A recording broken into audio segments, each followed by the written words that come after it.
எங்களை பொறுத்த வரைக்கும் நாங்கள் ஏற்கனவே நான் தொலைக்காட்சியின் வாயிலாக வலியுறுத்தி சொல்லியிருக்கின்றேன், ஊடகத்தின் வாயிலாக வலியுறுத்தி சொல்லியிருக்கின்றேன். ஆகவே பாதிக்கப்பட்ட விவசாயிகளுக்கு நிவாரணம் வழங்கப்பட வேண்டும். தொடர் மழையின் காரணமாக நெல்மணிகள்லாம் நனைந்து ஈரம் ஏற்பட்டிருக்கிறது. இதையெல்லாம் கணக்கிட்டு மத்திய அரசோட நடவடிக்கை எடுக்க வேண்டும் என்று நான் ஏற்கனவே வலியுறுத்தி. ஆனால் இந்த அரசாங்கம் மழை வரும்னு நல்லா தெரியும். இந்திய வானிலை மையம் தெளிவாக சொல்லியிருக்குது. உடனே என்ன பண்ணியிருக்கணும், வேகமாக துரிதமாக விவசாயிகள் அறுவடை செய்து கொண்டு வரப்பட்ட நெல் மூட்டைகளை உடனுக்குடன் இவர்கள் கொள்முதல் செய்யப்பட்டிருந்தா விவசாயிகள் இந்த பாதிக்கப்பட்டிருப்பாங்க. இன்னைக்கு 15 நாள் கொள்முதலை நிறுத்திட்டாங்க. அப்படி 15 நாள் கொள்முதலை நிறுத்திய காரணத்தினால் விவசாயிகள் கொண்டு வரப்பட்ட அந்த நெல்மணிகள்லாம் முளைத்து இன்றைக்கு பாதிக்கப்பட்டிருக்கிறாங்க. ஆகவே ஒவ்வொரு ஆண்டும் இந்த அரசாங்கம் வந்த பிறகு இப்படிப்பட்ட ஒரு அவல நிலைக்கு விவசாயிகள் தள்ளப்பட்டு என்பது இந்த வேதனை அளிக்கிறது என்பதை இந்த நேரத்தில் தெரிவிக்கிறேன். ஏன்னா விவசாயிகள் என்பது நானும் ஒரு விவசாயி இருக்கின்ற காரணத்தால் விவசாயிகள் படுகின்ற துன்பம் கடுமையானது.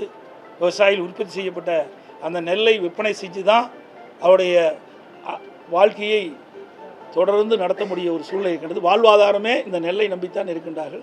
ஆகவே இந்த மத்திய அரசு மீண்டும் பரிசீலிக்க வேண்டும். இது எந்த அடிப்படையில் நிராகரித்தார் என்ற விளக்கம் எங்களுக்கு கிடைக்கவில்லை. அந்த விளக்கம் கிடைச்ச போது தெளிவாக நான் குறிப்பிட்டேன்.